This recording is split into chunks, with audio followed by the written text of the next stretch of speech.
Some poems work like magic spell and inspire the best in readers to achieve newer heights of humanity.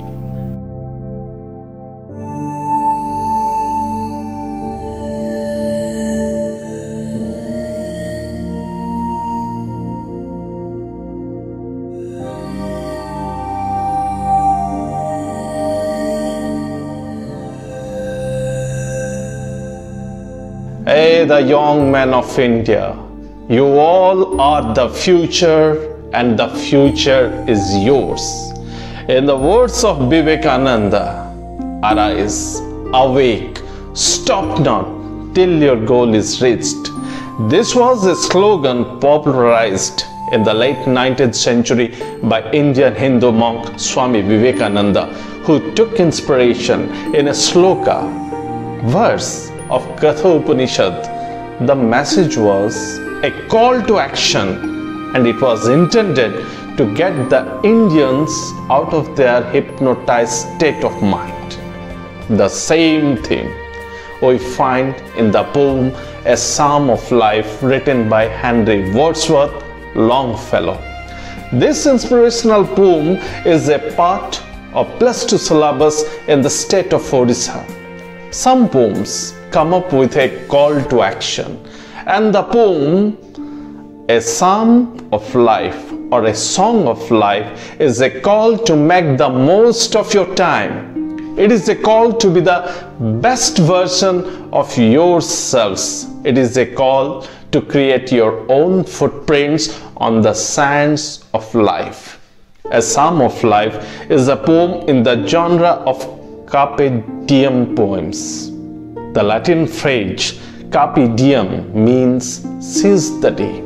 It means make the most of your time, put your life into best use. Now let us study the poem. The first lines are, Tell me not in mournful numbers, life is but an empty dream, for the soul is dead that slumbers, and things are not what they seem. Tell me not in mournful numbers, life is but an empty dream. In the very first line of the poem, the poet forbids the pessimist, stops the pessimist, checks the negative thinkers who call life just an empty dream. According to the poet, life is not just an empty dream. It is meaningful.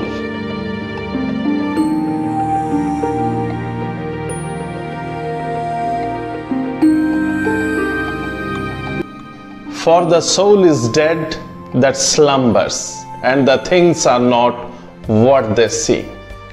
To the pessimist who romanticizes sadness and hopelessness through mournful songs, the poet warns and also reminds that the realities of life are not visible to those souls who are slumbering. Life is real, life is earnest, and the grave is not its goal. Dust thou art to dust returnest was not spoken of the soul. Life is not merely a journey towards death, and the goal of life is not simply the graveyard. Life is serious, life is earnest, life is real. A life turned to the soul cannot be chained by the rule, dust thou art to dust thou returnest. You have come from the dust and ultimately you will go to the dust. This idea is applicable to the mortal body, but not to the eternal soul. Dust thou art, dust thou returnest was not spoken of the soul.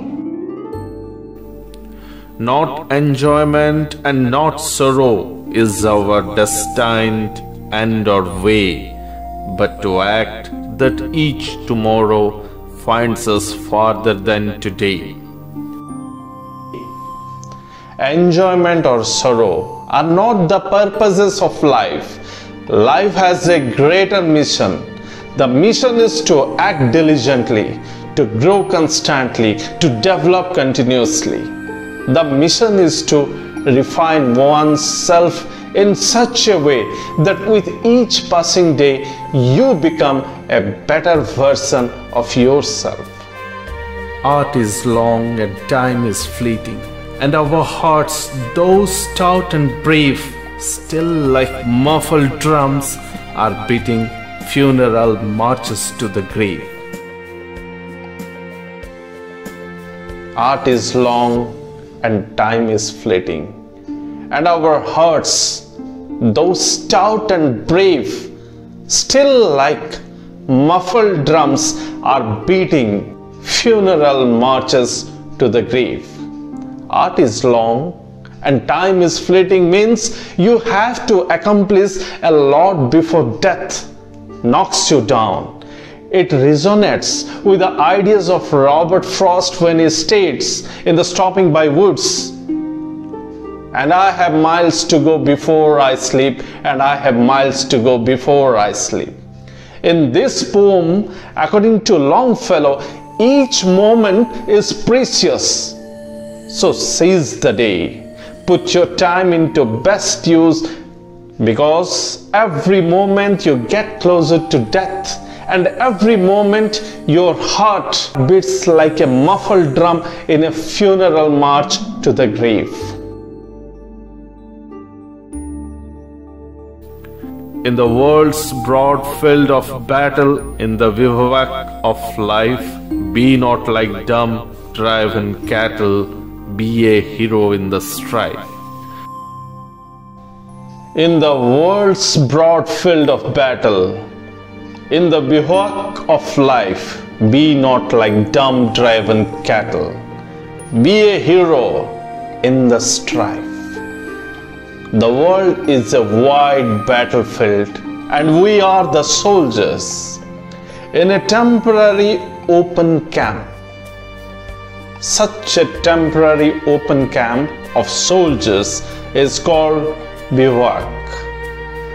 In these lines, the poet urges us to become the pathfinder, the explorers, the independent thinkers, and the valiant heroes. Be not like the dumb and dull cattle that is driven to the slaughterhouse. Trust no future, however pleasant. Let the dead past bury its dead. Act in the living present, heart within and God overhead. Trust no future, however pleasant. Let the dead past bury its dead. Act in the living present, heart within and God overhead. The past is a ghost and the future is a dream.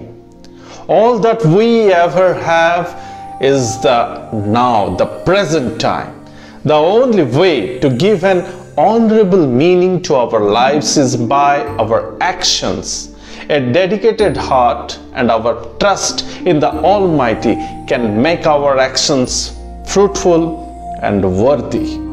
The meaning of these lines are identical to Indian philosophy as envisaged in the sloka Karmanya Badhikarasti Ma Phaleshu Kadachana.